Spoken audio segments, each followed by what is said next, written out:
Père et du Fils et du Saint-Esprit. Viens, Esprit du Seigneur, viens, nous t'attendons.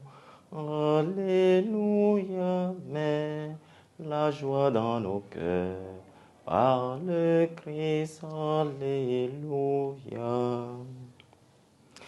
Évangile de Jésus-Christ selon saint Marc. En ce temps-là, appelant de nouveau la foule, Jésus lui disait: écoutez-moi tous et comprenez bien. Rien de ce qui est extérieur à l'homme et qui entre en lui ne peut le rendre impur. Mais ce qui sort de l'homme, voilà ce qui rend l'homme impur. Quand il eut quitté la foule pour rentrer à la maison, ses disciples l'interrogèrent sur cette parabole. Alors il leur dit: êtes-vous donc sans intelligence, vous aussi?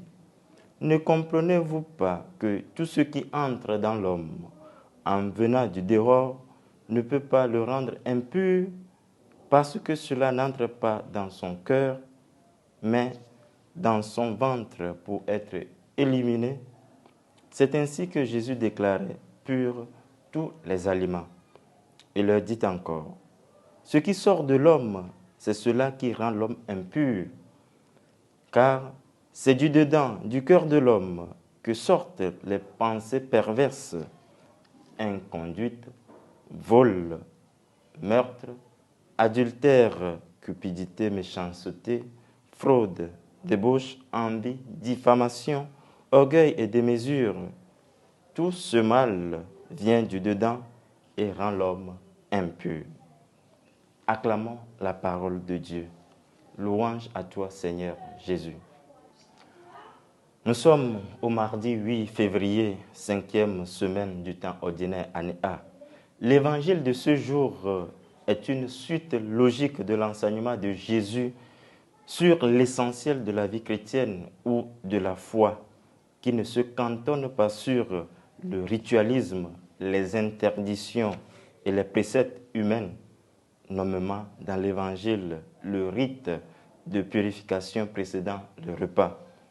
En effet, interrogé sur la question hier sur le pur et l'impur, Jésus reprécise son enseignement à la foule et dans le cercle de ses proches, c'est-à-dire des apôtres.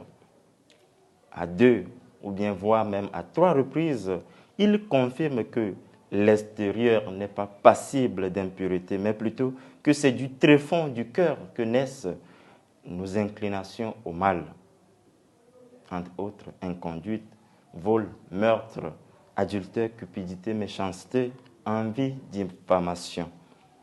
Focaliser l'attention seulement sur les questions secondaires des discussions sur les règles, les codifications de nos associations, statuts des mouvements, les questions d'habillement, de mandat, de règles, de conduite, de protocole, en délaissant ce qui est essentiel, n'arrangerait pas l'approfondissement de notre vie chrétienne ou de notre foi.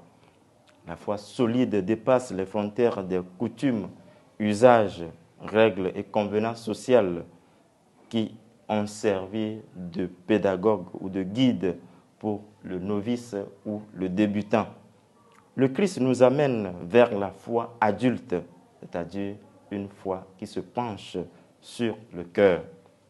En chemin, pour nourrir cette foi authentique, dépouillons-nous de ces vices pour ne plus trop attacher à ce qui est éphémère dans notre vie et dans la vie de nos vis-à-vis. Que le Seigneur nous garde. Loué soit Jésus-Christ à jamais.